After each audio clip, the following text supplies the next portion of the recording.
एक लीला आती है कि एक बार ठाकुर जी से रूठ गई किशोरी जी। ठाकुर जी बोले आप रूठ क्यों गई?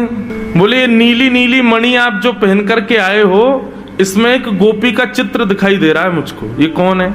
हमसे हूँ रूप गुण सुंदर, ये तो हमसे भी ज्यादा सुंदर है। इसके नेत्र तो देखो कितने प्यारे नेत्र हैं इसके। ठाकुर जी की मणि देख करके श्री जी कह रही हैं, इसकी मुस्कान तो देखो, पता नहीं कहां से तुम्हारे चक्कर में पड़ गई काले कलूटे, ये देखो कितनी प्यारी है।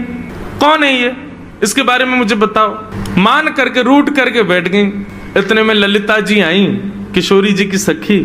ठाकुर जी से बोली, कहा भयो आज श्री जी नाराज क्यों हैं? ठाकुर जी मुस्कुरा के बोले हम एक मणि पहन करके आए हैं, उस मणि में राधा रानी को अपना ही प्रतिबिंब दिख रहा है, और अपनी प्रतिबिंब को देख के करी जे कौन है? ये हमसे भी ज्यादा सुंदर है, ये इतनी हंस क्यों रही है, इसकी आंख इतनी सुंदर क्यों है, ये तुम्हारे चक्कर में कहां से पड़ गई? इस बात से मान करके बैठी। इतनी बोली है राधा रानी, तो राधा रानी मान करती हैं। पर एक दिन किशोरी जी ठाकुर जी से बोली कि आज आप मान करो। ठाकुर जी बोले नहीं आप ही करो, हमसे मत करवाओ। श्री जी बोली नहीं आप रोज मनाते हो हमको, हम आज मनाएंगी आपको, आप मान करो। ठाकुर जी बोले रहने दो ना, आप बड़ी कोमल हो, कहां तक मनाओगी हमको? नहीं हम मनाएंगी आपको, आप मान करो। ठाकुर जी बोले देख लो हम कर लेंगे। फिर बोले नहीं करो। सोई ठाकुर जी ने मान कर लिया। ठाकुर जी रूठ के बैठ गए श्री जी से। अब श्री जी ठाकुर जी को मना रहे हैं।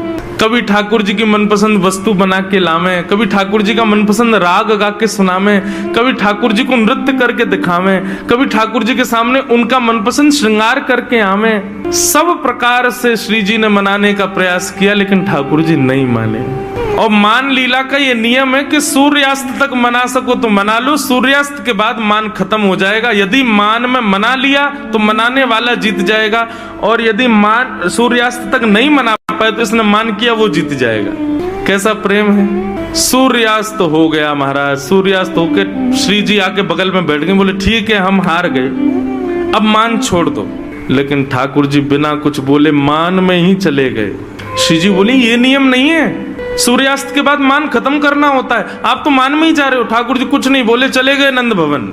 श्री जी को रात भर नींद नहीं आई। बोले कि ऐसा कैसा मान किया कि रात में बात भी नहीं करके गए। दूसरे दिन फिर ठाकुर जी गौचारण के लिए आए। श्री जी आई, ठाकुर जी अब भी मान में ही बैठे थे। श्री जी बोली देखो ये बहुत ज्यादा हो रहा है, आप कल से मान करके बैठो, रात में बात भी नहीं करके गए और अभी भी मान कर रहे हो।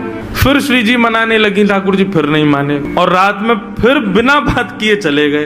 2 दिन हो गए, अब तो श्री जी से सहन नहीं हुआ, इतनी व्याकुल हो गई श्री जी। कल तीसरा दिन है, कल अंतिम प्रयास करूंगी, यदि नहीं माने तो मैं यमुना जी में जल समाधि ले लूंगी। और तीसरे दिन श्री जी मनाने लगी, ठाकुर जी फिर नहीं माने। सो श्री जी उठ करके यमुना जी के तट पर चली गई। जैसे ही श्री जी के नेत्रों का अश्रुबिंद आकर के यमुना जी के जल में एक बूंद गिरा, यमुना जी का संपूर्ण जल लाल पड़ गया। यमुना जी प्रकट हो गई। हे श्यामा जी, आपको किसने विरह दिया?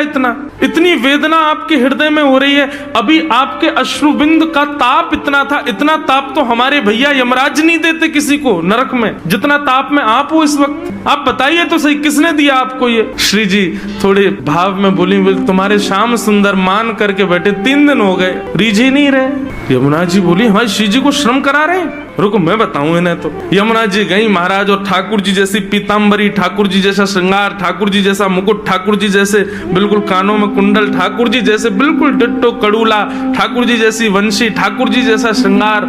और श्रृंगार करके जैसे ही यमुना जी आई, श्री जी देख कर अरे श्याम सुंदर आप मान गए?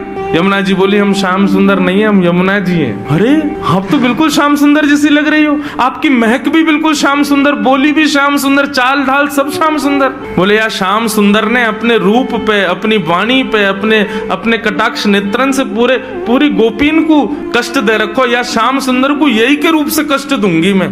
आप यहीं बैठी रही हो राधा रानी, मैं अभी जाऊं। और यमुना जी श्याम सुंदर को रूप धारण करके बिल्कुल वैसी बाकी चाल, वैसी अदा, वैसे ही सब, जैसे ठाकुर जी चलते हैं, जैसे ठाकुर जी बैठते हैं, बिल्कुल वही अदा श्री यमुना जी जा रही हैं। ठाकुर जी मान करके बैठे, सोई बगल से यमुना जी निकलने लगी। नूपुरों की आवाज जैसी छमछम आई तो ठाकुर जी बोले ये तो हमारे नूपुरन की आवाज है, हम तो यहीं बैठे हैं, ये आवाज कहां से आ रही है। और जैसे ही ठाकुर जी ने पीछे देखा, श्याम सुंदर विचरण कर रहे हैं। ठाकुर जी बोले जे कौन है। ठाकुर जी कहे ओ भैया कौन हो भैया तुम। यमुना जी बोली हम श्याम सुंदर। ठाकुर जी बोले श्याम सुंदर तो हम हैं। बोले तुम नकली भेलू पियाओ असली हम हैं।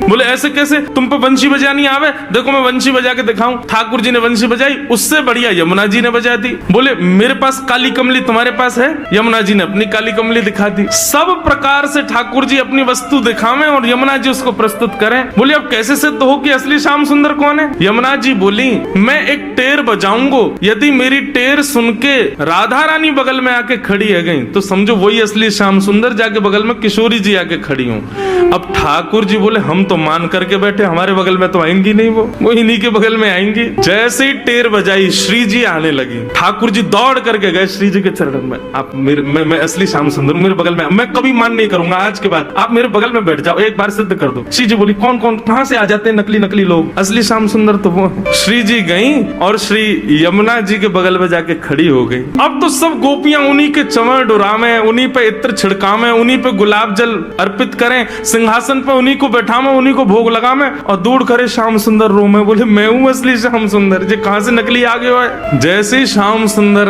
रुदन करने लगे, श्री जी बोली अब ठीक है, अब मान खत्म हो गया है, अब आप बुला लो। तब यमुना जी गई और श्याम सुंदर को जाके हृदय से लगायो। बोले हे श्याम सुंदर आप ही हो असली श्याम सुंदर, हम तो श्री यमुना जी, हम तो यमुना महारानी है। बस आपसे एक ही प्रार्थना है, आज के बाद वचन दो हमारी श्यामा जी को कभी कष्ट नहीं दोगे। तब श्याम सुंदर ने यमुना जी को वचन दियो। बोले आज से हम नियम लेते हैं कि जब ये मान करेंगी तब हम इनको मनाएंगे, और जब हमें कोई बात बुरी लग जाएगी तो वह भी हम इन्हीं से कह देंगे कि हमको ये बात बुरी लग गई है, मान करो आप ही, हमें ये बात बुरी लग गई, आप ही गुस्सा हो जाओ, फिर तब भी हम ही मना लेंगे। यमुना जी बोले हाँ बस यही नियम रखना, आप कभी मान मत करना, श्री जी ही मान करें। तब से हमारे वृंदावन में सब वैष्णव कहते हैं श्याम सुंदर श्री यमुने महारानी